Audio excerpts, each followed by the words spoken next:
Olá, bom dia. Que bom encontrar você novamente aqui conosco para mais um dia de oração, para mais um dia de reflexão e de conexão com o Senhor. Se você acordou bem, está de bem com a vida, está leve, está motivado, que maravilha! Que bom que você assim levantou e veio aqui orar conosco e também para lembrar que você deve, nesse dia que está tão bem, amparar o seu irmão, o seu colega, o seu amigo que não estiver bem. Dê ouvido a ele, ouça o que ele tem para lhe falar, oriente ou somente o escute, mas dê uma mão para aquele que sofre. Agora, meu amigo, se você acordou num dia difícil, um dia triste, um dia de provas e expiações, está depressivo, para baixo, sem vontade de começar o dia, que bom que você também está aqui conosco. Porque com certeza, você estando aqui, orando conosco, fazendo a sua prece, refletindo sobre o Evangelho de Jesus, com certeza você vai melhorar. Agora, nós vamos refletir sobre um pequeno texto do Evangelho de Jesus. E nós estamos ainda lá na introdução do Evangelho, que é esse Evangelho segundo o Espiritismo. Nós estamos agora nas notícias históricas e tem um trecho extremamente interessante. Para bem se compreenderem algumas passagens do Evangelho. Nessas notícias históricas, começa para se bem se compreenderem passagem dos Evangelhos. Nós temos que entender, compreender que existem dois tipos de pessoas que leem o Evangelho. O primeiro delas é aquela que lê sem grandes contatos, superficialmente, sem se aprofundar, sem pensar, sem refletir sobre o assunto que está lendo. E o segundo tipo de pessoas que lê o Evangelho é aquela que quer ler e entender o que está lendo. Então, é de suma importância nós estarmos atentos e ficarmos com o segundo tipo. Afinal de contas, quando a gente lê o Evangelho, a gente deve entender. E Allan Kardec também pensou dessa forma, tanto que para se bem compreenderem, eles têm algumas notícias históricas como referência daquela época.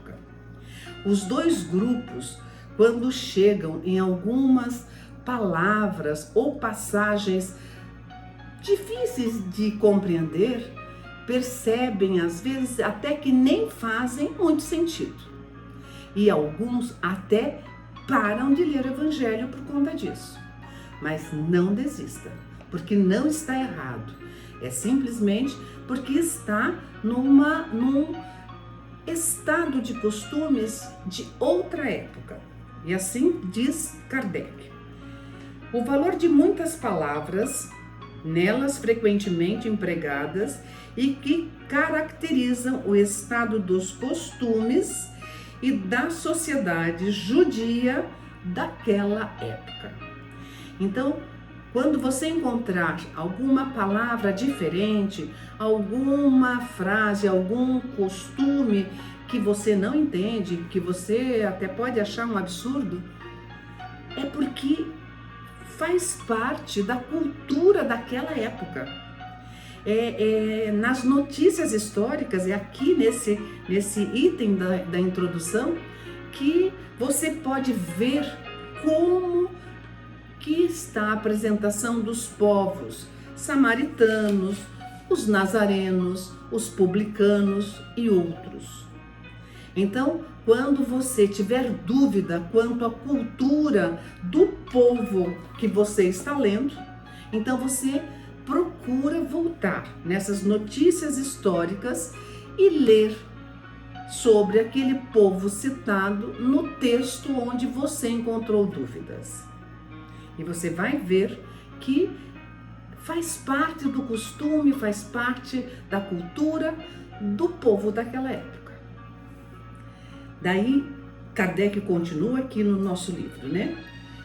E muitas palavras foram com frequência mal interpretadas, causando assim uma espécie de incerteza. Nós temos que entender que as palavras mal interpretadas, como está aqui, né? Kardec, ele não fala que a palavra está errada, e sim que ela foi mal interpretada. Então isso pede mais estudo da parte da pessoa que ficou com essa incerteza.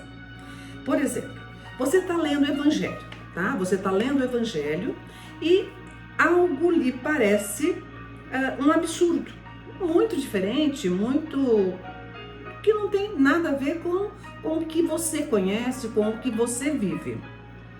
Não é que está errado, não significa que isso é confuso, mas sim que você precisa estudar mais. Então surgiu uma dúvida, surgiu uma interpretação, você não está conseguindo interpretar direito, volta aqui nas notícias históricas para você ficar por dentro. E na realidade, quando fala assim que surge uma espécie de incerteza por essas palavras mal interpretadas, é porque a pessoa vem a incerteza, vem a dúvida, porque ela não entendeu. Então, por isso que Kardec coloca essas notícias históricas para que nós possamos ter como referência e tirar todas as nossas dúvidas. Então, você que iniciou a leitura do Evangelho e não entendeu alguma parte, não desista. Vai aqui nas notícias históricas e procura conhecer a realidade do povo daquela época. E nós vamos então agora para a nossa oração. Nesse momento, eu gostaria que você deixasse de fazer o que você está fazendo. Se você se sentir bem, feche os olhos. Se não, pode permanecer com os olhos abertos. Mas leve o seu pensamento a Jesus, a Deus nosso Pai. E vamos pedir a eles, ao Senhor da vida, ao nosso grande irmão, que nos envie bons espíritos ao nosso socorro para os nossos pedidos. Nós pedimos, nós solicitamos bons espíritos que nos dê força, nos dê coragem, que nos dê motivação para enfrentarmos os nossos desafios, as nossas dores, os nossos problemas. Problemas como filhos drogados, diagnóstico ruim, desemprego, falência, desespero financeiro, perda de entes queridos. E por aí vai um monte de dores, de sofrimentos, de aflições que com certeza aflige o meu coração em alguns momentos e o seu coração em outros. Deus, nosso Senhor, nosso Pai, Jesus, nosso Mestre, bons espíritos, nos ajudem a enfrentar, a buscar a solução e atenuação para todos esses problemas. Nós temos certeza que seremos atendidos, Senhor, de acordo com o nosso merecimento. E como nós sabemos que estamos sendo ouvidos e seremos atendidos de acordo com o nosso mérito, nós podemos ter hoje um dia melhor. Podemos sair mais animados desse momento de reflexão, desse momento de oração.